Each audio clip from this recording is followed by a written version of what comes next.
Takže krátka ranná prechádzka rezortom. Takto nádherne to ráno znie. A tým, že v máji tu celkom ako zvykne pršať, tak je to tu všetko krásne zelené. A vtáčiky spievajú. Dneska som to merala behom od našej izby na pláži, je to za minútu. Som chcela stihnúť východ slnka. Takže takto krásne toto vyzerá, toto udržiavané. Tu je koncept, tu je Magic Life koncept, je vždycky takto. Toto je hotel Africana Beach v Hamamete.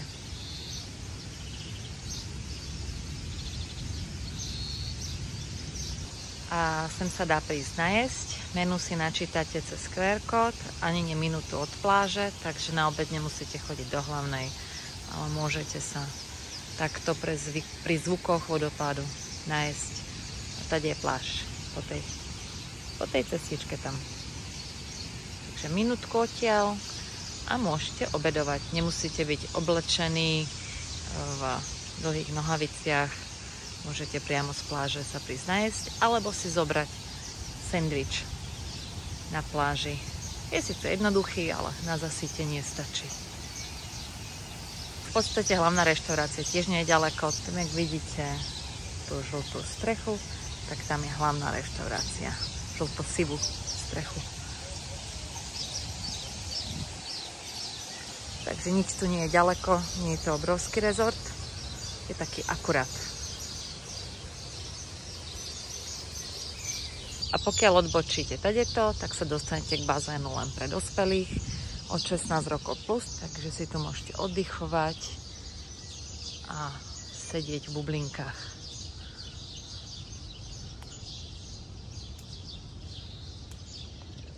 Takže bazén len pre dospelých a poza ten bazén, keď pôjdete touto cestou, tak je fitko, do ktorého chodíme každé ráno cvičiť. Takže takto nádherne toto vyzerá. No a toto je hlavný bazén, aj bazén, kde sa robia aktivity. Tu je aj budka, kde sa púšťa hudba, zabávajú sa ľudia, čiže je to nedaleko od hlavnej reštaurácie. Na tu sa pozeráte práve tam. A vlastne je tu bar. Trochu vody včera pršalo, ale to vždycky ráno upracujú a takto buď môžete sedieť, tu je okno, môžete takto sedieť v jaskyni, dávať si drink, pozerať sa na bazén. Tu je taká príjemná plyčina, kde sa dá tiež sedieť. Tu sa hrajú hry.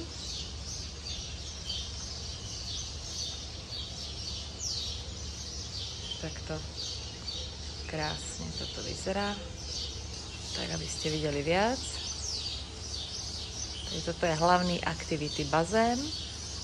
Tam vzadu za tou budkou je vstup na recepciu.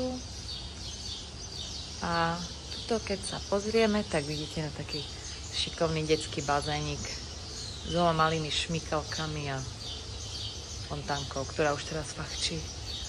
Takže takto. Hlavný aktivity bazén.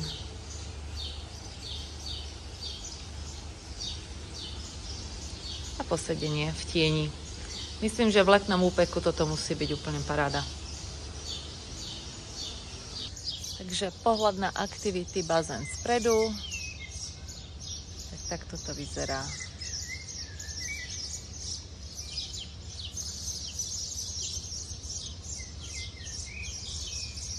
A tady je pláž po tej ceste.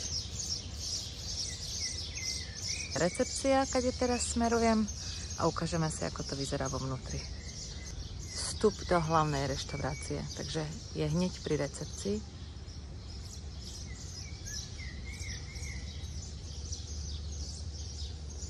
Takýto nádherný vstup je na recepcii od bazénov.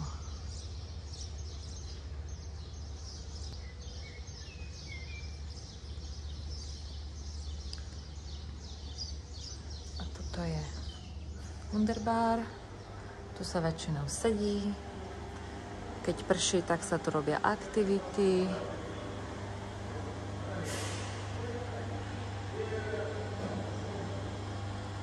A tu máte schody hore na recepciu. Hrá sa tu na klavír. Spieva sa tu, šipky sa tu hrajú. Dá sa tu zahrať ping-pong a biliard. Ten je v cene o inklúziu. Aha, tak ping-pongový stôl není vidno.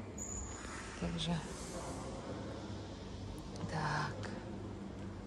Tu už sú ľudia, takže nebudem točiť. Tu je coffee house. Tam vlastne preberáte pokyny a kľúčiky od izby. Aspoň keď sme my prišli, takto sme to tu mali príjemne urobené. Hneď nám dali drink. Tak, to je recepcia. A z recepcie máte vstup do hlavnej reštaurácie Magio. Máte tu krásne posedenie. A takýto nádherný výhľad na Wunderbar.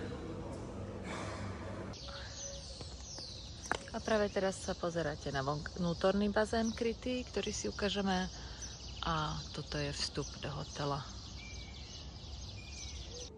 No a hneď od recepcie, keď prejdete touto časťou, čiže oproti reštaurácii Magio, tá chodba, je spa, kde je aj ten vnútorný bazén, ktorý prídem natočiť, keď to otvoria. A tady to sa ide do izieb. Ale tadeto môžete opäť výjsť von. Sú tu skvelé nájazdy na kočiariky, tak nielen kočiarika je pre ľudí na vozíčku. Vlastne vždycky sa dá nájsť cesta, ako sa všade dostať. Takže nazvala by som ho bezbariérový.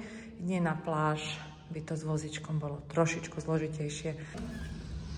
Nie na pláž by to asi bolo trošku zložitejšie, ale priamo na pláž sa s vozíčkom nedá dostať, ale je čas, kde sa k lehátkam dá bez problémov dostať, ale ten nájazd ku koncu je už zapieskomný, takže by sa tlačilo vyslovene po piesku. Ale celkovo inak hotel, tie prístupy bezbariérové určite sú a určite sa dá dostať do ubytovania bez problémov aj k bazénom, aj k barom.